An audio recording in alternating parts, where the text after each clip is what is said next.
Hypnos by H.P. Lovecraft. To S.L. Apropos of sleep, that sinister adventure of all our nights, we may say that men go to bed daily with an audacity that would be incomprehensible if we did not know that it is the result of ignorance of the danger. Baudelaire. May the merciful gods, if indeed there be such, guard those hours when no power of the will, or drug that the cunning of man devises, can keep me from the chasm of sleep. Death is merciful, for there is no return therefrom. But with him who has come back out of the nethermost chambers of night, haggard and knowing, peace rests nevermore. Fool that I was to plunge with such unsanctioned frenzy into mysteries no man was meant to penetrate. Fool or god that he was, my only friend who led me and went before me, and who in the end passed into terrors which may yet be mine. We met, I recall, in a railway station, where he was the centre of a crowd of the vulgarly curious. He was unconscious, having fallen in a kind of convulsion which imparted to his slight black-clad body a strange rigidity. I think he was then approaching 40 years of age, for there were deep lines in the face, wan and hollow-cheeked, but oval and actually beautiful, and touches of grey in the thick waving hair and small full beard which had once been the deepest raven black. His brow was white as the marble of Pentelicus, and of a height and breadth almost godlike. I said to myself, with all the ardour of a sculptor, that this man was a faun's statue out of antique Hellas, dug from a temple's ruins and brought somehow to life in our stifling age only to feel the chill and pressure of devastating years. And when he opened his immense, sunken, and wildly luminous black eyes, I knew he would be thenceforth my only friend, the only friend of one who had never possessed a friend before. For I saw that such eyes must have looked fully upon the grandeur and the terror of realms beyond normal consciousness and reality, realms which I had cherished in fancy but vainly sought. So as I drove the crowd away, I told him he must come home with me and be my teacher and leader in unfathomed mysteries, and he assented without speaking a word. Afterward I found that his voice was music, the music of deep viols and of crystalline spheres. We talked often in the night, and in the day, when I chiselled busts of him and carved miniature heads in ivory, to immortalize his different expressions. Of our studies it is impossible to speak, since they held so slight a connection with anything of the world as living men conceive it.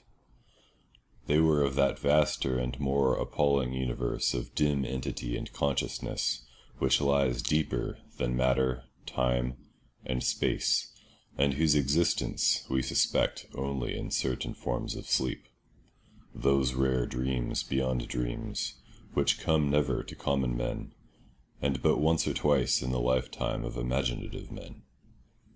The cosmos of our waking knowledge, born from such an universe as a bubble is born from the pipe of a jester, touches it only as such a bubble may touch its sardonic source when sucked back by the jester's whim. Men of learning suspect it little, and ignore it mostly. Wise men have interpreted dreams, and the gods have laughed. One man with oriental eyes has said that all time and space are relative, and men have laughed. But even that man with oriental eyes has done no more than suspect. I had wished and tried to do more than suspect, and my friend had tried and partly succeeded. Then we both tried together, and with exotic drugs courted terrible and forbidden dreams in the tower studio chamber of the old manor house in hoary Kent. Among the agonies of these after days is that chief of torments, inarticulateness. What I learned and saw in those hours of impious exploration can never be told, for want of symbols or suggestions in any language. I say this because from first to last our discoveries partook only of the nature of sensations, sensations correlated with no impression which the nervous system of normal humanity is capable of receiving. They were sensations, yet within them lay unbelievable elements of time and space, things which at bottom possess no distinct and definite existence. Human utterance can best convey the general character of our experiences by calling them plungings or soarings, for in every period of revelation, some part of our minds broke boldly away from all that is real and present, rushing aerially along shocking, unlighted, and fear-haunted abysses, and occasionally tearing through certain well-marked and typical obstacles, describable only as viscous, uncouth clouds or vapors. In these black and bodiless flights we were sometimes alone and sometimes together. When we were together, my friend was always far ahead. I could comprehend his presence despite the absence of form by a species of pictorial memory, whereby his face appeared to me, golden from a strange light and frightful with its weird beauty, its anomalously youthful cheeks, its burning eyes, its Olympian brow, and its shadowing hair and growth of beard. Of the progress of time we kept no record, for time had become to us the merest illusion. I know only that there must have been something very singular involved, since we came at length to marvel why we did not grow old. Our discourse was unholy, and always hideously ambitious. No god or demon could have aspired to discoveries and conquests like those which we planned in whispers. I shiver as I speak of them, and dare not be explicit. Though I will say that my friend once wrote on paper a wish which he dared not utter with his tongue, and which made me burn the paper and look affrightedly out of the window at the spangled night sky. I will hint, only hint, that he had designs which involved the rulership of the visible universe and more, designs whereby the earth and the stars would move at his command and the destinies of all living things be his. I affirm, I swear, that I had no share in these extreme aspirations. Anything my friend may have said or written to the contrary must be erroneous, for I am no man of strength to risk the unmentionable warfare in unmentionable spheres, by which alone one might achieve success. There was a night when winds from unknown spaces whirled us irresistibly into limitless vacua beyond all thought and entity. Perceptions of the most maddeningly untransmissible sort thronged upon us, perceptions of infinity which at the time convulsed us with joy, yet which are now partly lost to my memory and partly incapable of presentation to others. Viscous obstacles were clawed through in rapid succession, and at length I felt that we had been borne to realms of greater remoteness than any we had previously known. My friend was vastly in advance as we plunged into this awesome ocean of virgin ether, and I could see the sinister exultation on his floating, luminous, too youthful memory face. Suddenly that face became dim and quickly disappeared, and in a brief space I found myself projected against an obstacle which I could not penetrate. It was like the others, yet incalculably denser. A sticky, clammy mass, if such terms can be applied to analogous qualities in a non-material sphere. I had, I felt, been halted by a barrier which my friend and leader had successfully passed.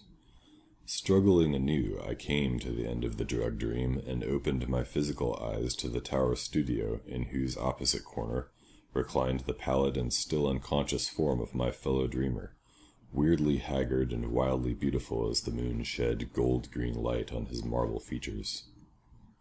Then, after a short interval, the form in the corner stirred, and may pitying heaven keep from my sight and sound another thing like that which took place before me.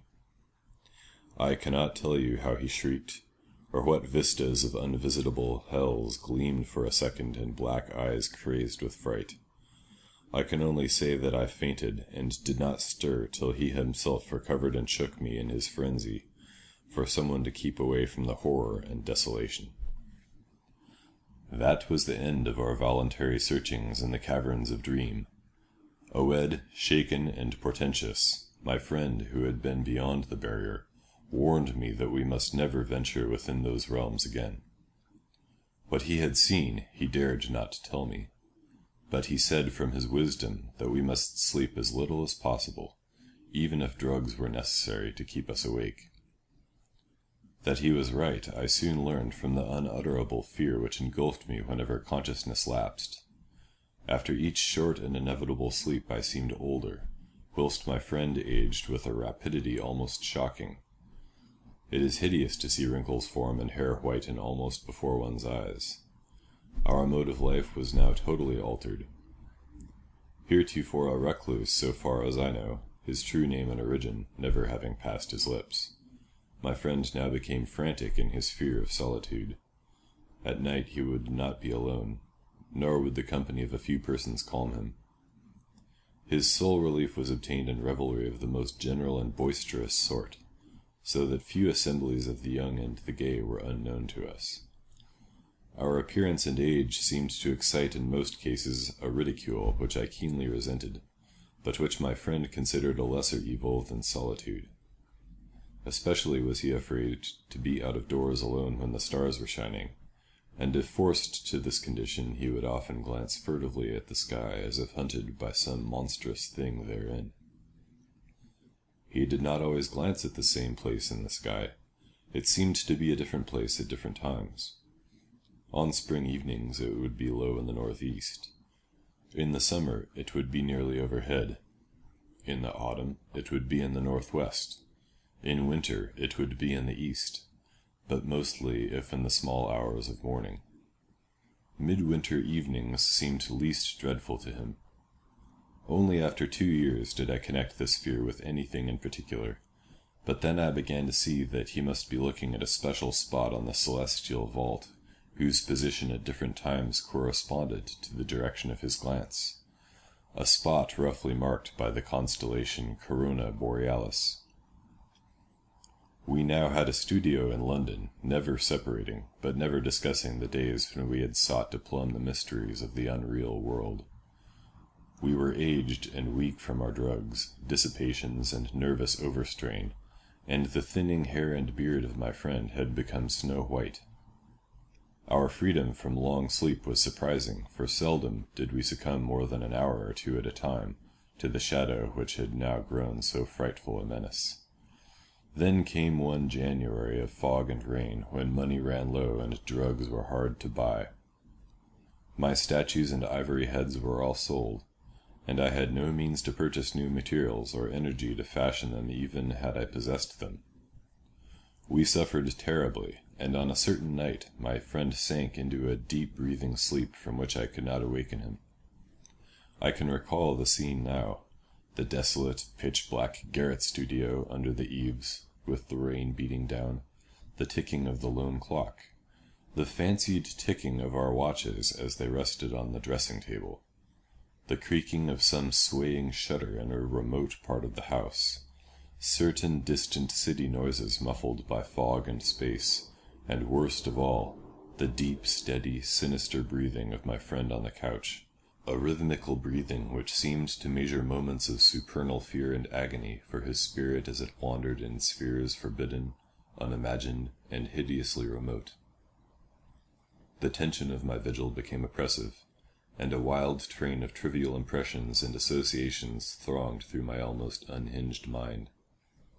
I heard a clock strike somewhere, not ours, for that was not a striking clock, and my morbid fancy found in this a new starting point for idle wanderings. Clocks, time, space, infinity. And then my fancy reverted to the local, as I reflected that even now, beyond the roof and the fog and the rain and the atmosphere, Corona Borealis was rising in the northeast. Corona Borealis, which my friend had appeared to dread, and whose scintillant semicircle of stars must even now be glowing unseen through the measureless abysses of ether. All at once my feverishly sensitive ears seemed to detect a new and wholly distinct component in the soft medley of drug-magnified sounds.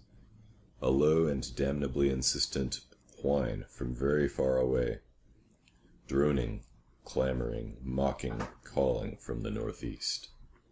But it was not that distant whine which robbed me of my faculties and set upon my soul such a seal of fright as may never in life be removed. Not that which drew the shrieks and excited the convulsions which caused lodgers and police to break down the door. It was not what I heard, but what I saw, for in that dark, locked, shuttered, and curtained room there appeared from the black northeast corner a shaft of horrible red-gold light, a shaft which bore with it no glow to disperse the darkness, but which streamed only upon the recumbent head of the troubled sleeper, bringing out in hideous duplication the luminous and strangely youthful memory face, as I had known it in dreams of abysmal space and unshackled time, when my friend had pushed behind the barrier to those secret, innermost, and forbidden caverns of nightmare. And as I looked, I beheld the head rise, the black, liquid, and deep-sunken eyes open in terror, and the thin, shadowed lips part as if for a scream too frightful to be uttered. There dwelt in that ghastly and flexible face, as it shone bodiless, luminous, and rejuvenated in the blackness, more of stark, teeming, brain-shattering fear than all the rest of heaven and earth has ever revealed to me. No word was spoken amidst the distant sound that grew nearer and nearer, but as I followed the memory face's mad stare along that cursed shaft of light to its source, the source whence also the whining came, I too saw for an instant what it saw, and fell with ringing ears in that fit of shrieking and epilepsy which brought the lodgers and the police. Never could I tell, try as I might, what it actually was that I saw. Nor could the still face tell, for although it must have seen more than I did, it will never speak again. But always I shall guard against the mocking and insatiate Hypnos, Lord of Sleep, against the night sky, and against the mad ambitions of knowledge and philosophy. Just what happened is unknown, for not only was my own mind unseated by the strange and hideous thing, but others were tainted with a forgetfulness which can mean nothing if not madness. They have said, I know not for what reason, that I never had a friend, but that art, philosophy, and insanity had filled all my tragic life. The lodgers and police on that night soothed me, and the doctor administered something to quiet me, nor did anyone see what a nightmare event had taken place. My stricken friend moved them to no pity, but what they found on the couch in the studio made them give me a praise which sickened me, and now a fame which I spurn in despair as I sit for hours, bald, grey-bearded, shriveled, palsied, drug-crazed, and broken, adoring and praying to the object they found. For they deny that I sold the last of my statuary, and point with ecstasy at the thing which the shining shaft of light left cold, petrified, and unvocal. It is all that remains of my friend, the friend who led me on to madness and wreckage, a godlike head of such marble as only old Hellas could yield, young with the youth that is outside time, and with beauteous bearded face, curved smiling lips, Olympian brow, and dense locks waving and poppy-crowned. They say that that haunting memory face is modelled from my own as it was at 25, but upon the marble base is carven a single name in the letters of Attica, Hypnos. End of Hypnos. Recording by Bjorn Madsen from Seattle, Washington.